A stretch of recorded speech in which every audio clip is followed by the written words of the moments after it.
What is going on, team? Welcome to today's video from here in my grandma's lounge from the 1920s. Rocking a fresh out the packet Hustle tea sample, so maybe a bit creased, and a new tan. I've been in here in the UK for the last 3 days. It's been sun with the new garden for the Americans' yard. We've been spending a lot of time out there.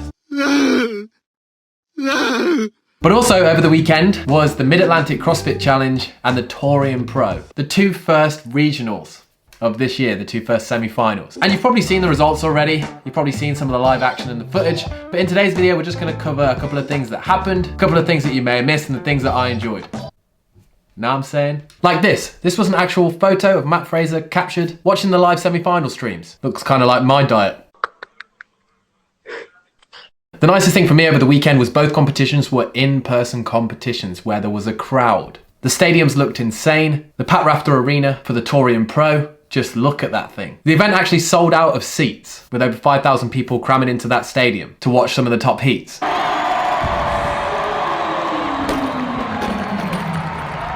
And then the MidAtlantic CrossFit Challenge being at the Thompson Boiling Arena, which I believe Rich Froning and the Mayhem Squad brought an actual drone pilot to come and film some shots. And the stadium itself is breathtaking. That big teleprompter thing in the middle just like makes it look so American, so official, so it's so cool. Pretty cool, pretty damn cool.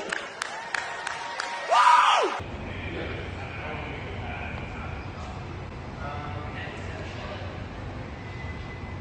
Right, we'll start off with the Tauren Pro, which especially on the male side had a stacked field of people that had been to the games in the past as individuals or been to the games on a team. James Newbury, Royce Dunn, Khan Porter. Dream. I really like this size, black roller.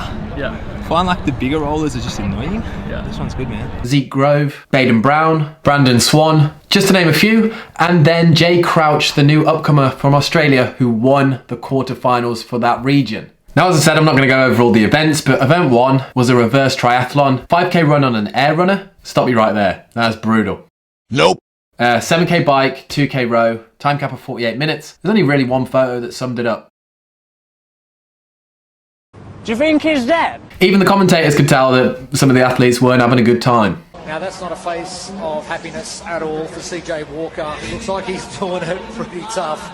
And then the other two events that stuck out for me was event 5, the clean and jerk ladder, with the final weight on the male bar being 161 kilos and on the female bar being 111. So much hype. But also the thing that made it even more hype was the pyrotechnics at a CrossFit event, yes. When athletes hit that last bar, hit the big lift and dropped it, flames.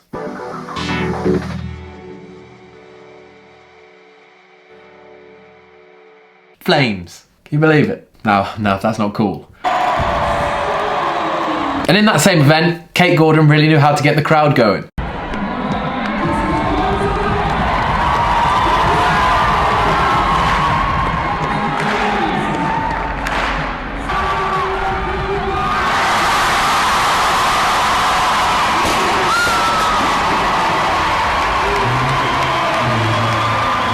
And then the event that I love to watch but wouldn't want to do. Event 6, move it or lose it. In 3 minutes you had to do a 30-calorie ski, 15 burpee box overs, and then in the remainder of the 3 minutes, max distance sled pull until it reached 90 feet and crossed the line with 1 minute rest in between rounds. Just looked brutal. It was an event where Luke de Jong lost a shoe. Now James Newbury's just walked down the floor and given his shoes to Luke de Jong. So Luke de Jong having a problem with his footwear.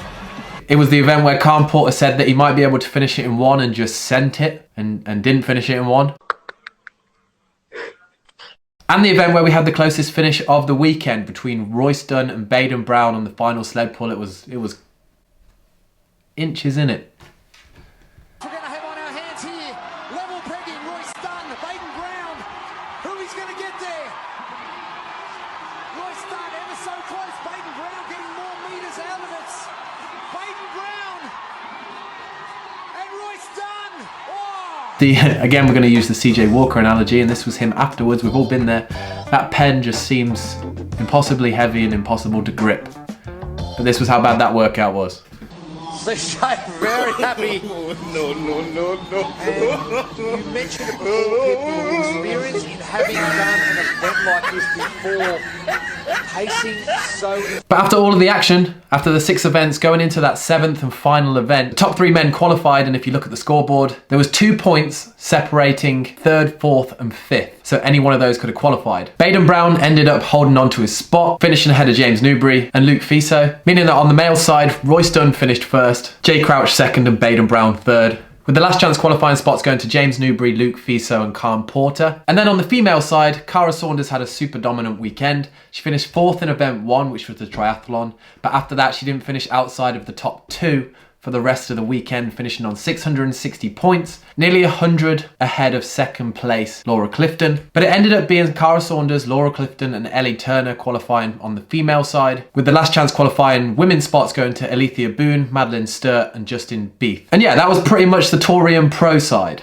Royce Dunn, after winning the event, believe it or not, no rest for the wicked. He was in at 5 AM coaching the class at CrossFit Tauren. What a man. And then talking about the MidAtlantic CrossFit Championships, the male field super stacked. On the male side, previous games athletes, we're looking at Scott Panchik, Justin Medeiros, Travis Mayer, 2nd fittest on earth last year, Sam Quant. The female field, arguably even more stacked. Tia Claire Toomey, Hayley Adams, Brooke Wells, Amanda Barnhart, Jessica Griffith, Becca Voigt-Miller, just to name a few. Everyone loves a max lift. Event 1, 8 mile, was for max weight, just a 1 RM snatch. And you have a 20-second time slot to hit those attempts. If you miss it, but you've still got time in your 20 seconds, you can hit it again. On the male side, 300 seemed to be the number. Ben Smith and Travis Mayer both hitting competition PRs, and Scott Panchik hitting it as well. And Ben Smith has it. Save right there. Panchik at 300. Oh. And that is huge for Travis Mayer, 300 pounds. All eyes over the weekend were on Justin Medeiros. He hit 285 after missing his first attempt. 300 on the bar. Medeiros unable to stand up 285.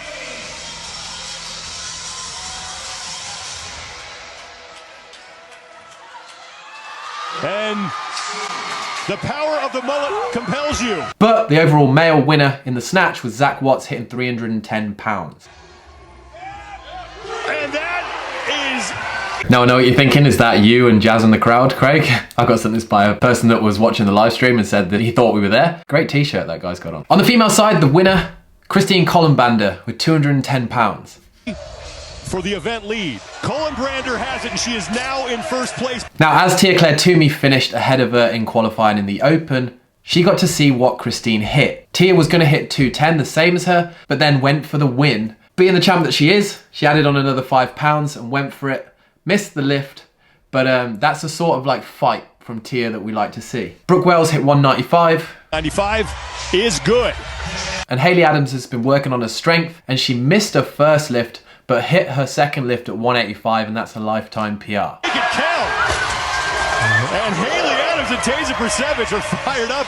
So that first event was real exciting. Didn't catch too much more of the MidAtlantic CrossFit Champs just because it was a busy weekend, and with things with the house, there's literally stuff everywhere. But a couple of things that I did see was that 1, Dave Castro said the 3-week Open is here to stay on an interview that he did with Tommy Marquez and Sean Woodland. And Drea Nisler had a bet with the CrossFit Mayhem team members that she wouldn't wear goggles at the MidAtlantic CrossFit game. They bet her $500. She did it. And she's donating her winnings to Mayhem Missions. Behind the scenes looked pretty fun. Hayley Adams was teaching Fisa Gaffey how to do TikTok. He love when I clap for him. Tia Claire Toomey was showing off her abs backstage. Oh yeah, because I mean you have like abs there and then you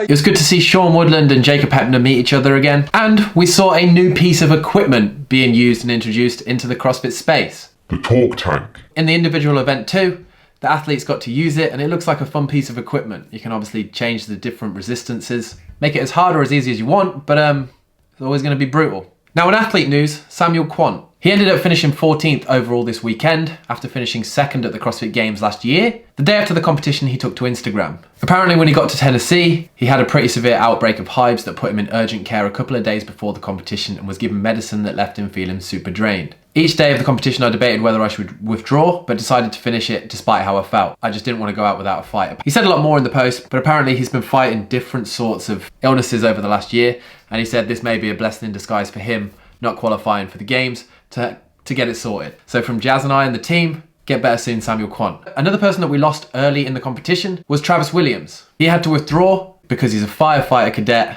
and he had to go and work a Sunday shift. The funnest event for me to watch of the weekend was the Tri-Wizard Cup. It had the closest finish. Adams slightly ahead of Wells, and it's going to be Haley Adams who trips over the barbell. So I don't.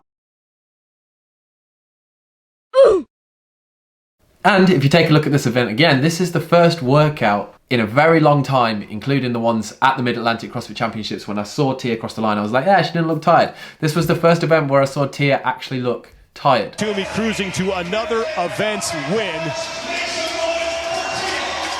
100 more points for the 4-time fittest woman on earth, and she meant to do that. Fumbling all over the place, Tia. But other than that, Tia had a pretty dominant weekend. Not finishing outside the top 3, taking a 3rd in that first event when she sent it, but it is what it is. And the ladies from the Mid-Atlantic CrossFit Challenge that are qualifying, Tia Claire Toomey, Hayley Adams, Brooke Wells, Amanda Barnhart and Jessica Griffith. And the ladies that are going to the last chance qualifier, Christine Colden-Brander, Fisa Gaffey and Nicole Gibson-Burke. There was only 2 points in it between 5th and 6th position, which was pretty crazy. Then on the male side, there was a little bit of a shock. Jason Hopper, not a well-known name in the CrossFit space, but came in, took 3 firsts, a 2nd, a 3rd and an 8th, to end the weekend with a 24-point lead over Scott Panchik, who we all know as a very consistent, very good games athlete. One of the best. And Justin Medeiros, 3rd fittest on earth last year. And then to round out the weekend's action for myself, CrossFit Mayhem Freedom were competing at the Mid-Atlantic CrossFit Champ. They won 4 out of the 7 events, finishing 2nd in 2 events and 11th in the lift, which was event 1. Which was 1 athlete would do the snatch, 1 athlete would do the clean and jerk, Rich thrown in, clean and jerk 345. And then the 3 big hitting teams, including Rich, put 370 on their bar. 2 teams here, Rich cleaned it, didn't attempt the jerk, but that's some moving, that's some weight. That is some weight. Jerk is good for McGoldrick. Froning is going to bail out of that.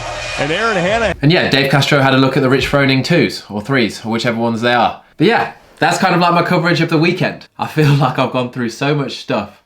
I've had to research a load of stuff and my mind is now blown. So if it started off really energetic and started to go downhill, I really do apologise. But team, anyway, if you have enjoyed today's video, please do smash that like button. We've got a lot of vlogs coming this week. We've done a lot of recording. I just need to now edit it all so that things are a bit more calm. Hope you have a good morning, day, evening, night, wherever you are. Head over to hustlemade.com to buy some of the sickest clothes in the game. It's the best way to support Jazz and I in this creation. And if no one's told you today, you're an absolute legend. Solid first week, you know? Great in-person competition stuff. We'll catch you in the next one.